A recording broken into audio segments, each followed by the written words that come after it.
BM Teşkilatı'na bağlı Terörle Mücadele Örgütü'nün ÇKP işgal yönetimi yanlısı Rus asıllı şefi Ivanovich Voronkov, ABD ve insan hakları örgütleri tüm itirazlara rağmen Çin işgal yönetiminin ziyaret teklifini kabul ederek 13-15 Haziran tarihleri arasında Çin'in önceden hazırladığı göstermelik Çin Nazi kamplarını ziyaret ettiği açıklandı.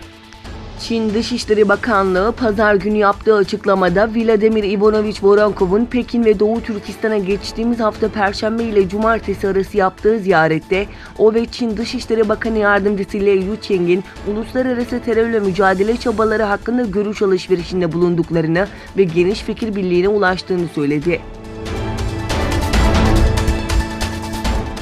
Mısır'ın demokratik yöntemlerle seçilmiş ilk Cumhurbaşkanı Muhammed Mursi mahkeme salonunda hayatını kaybetti.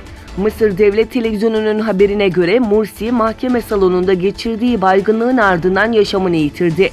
Söz konusu duruşmada ülkenin seçilmiş ilk Cumhurbaşkanı casuslukla suçlanacaktı. Dünyanın en pahalı savunma sanayi projesi olan 5. nesil savaş uçağı F-35'in motorlar, aydınlatma, yakıt ve navigasyon sistemlerini kontrol eden devre kartlarının Çin'in Exception PCB şirketi tarafından üretildiğinin ortaya çıkması İngiltere'de tepkiyle karşılandı. Olayı gündeme taşıyan İngiliz medyası son dönemlerde gündemden düşmeyen Çin'in casusluk faaliyetleri tartışmasını hatırlatarak olayı vahim durum, şoke eden gelişme şeklinde servis etti. İsrail Başbakanı Benjamin Netanyahu, İran'ın 10 gün içinde uranyum limitini geçme açıklaması üzerine bu ülkeye ek yaptırım çağrısında bulundu.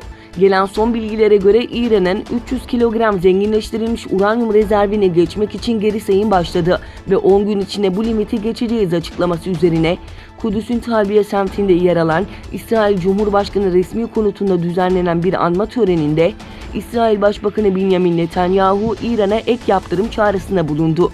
Netanyahu konuşmasında İran'ın bunu gerçekleştirmesi dahilinde uluslararası kamuoyu 2015'te yapılan nükleer anlaşmada yer alan yaptırımları İran üzerinde uygulamalı ifadelerini kullanarak İsrail'in İran'ın nükleer silah sahibi olmasına izin vermeyeceğini de konuşmasında belirtti. Avrupa Doğu Türkistanlı sivil toplum kuruluşlarının birlikte düzenlediği Avrupa Uygur Kupası sona erdi. Avrupa'nın çeşitli bölgelerinden gelen Uygur takımlarının katılımıyla gerçekleştirilen kupa 16 Haziran'da sona erdi.